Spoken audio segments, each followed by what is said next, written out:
Hello friends, आज आम करिया चुंगुड़ी माछर ताटिया बसा।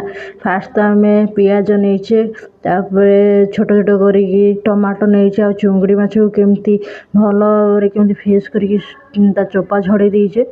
आमती पियाज रसुण अदा एगुड़ा सब पेस्ट होती हलदी गुंड लंका गुंड चिकेन मसला गरम मसला आउ सब मसला आम देकी तेल देकी सोरिष तेल तादेह देकी आम पूरा गोले देकी भल से केमती मिक्स करदे।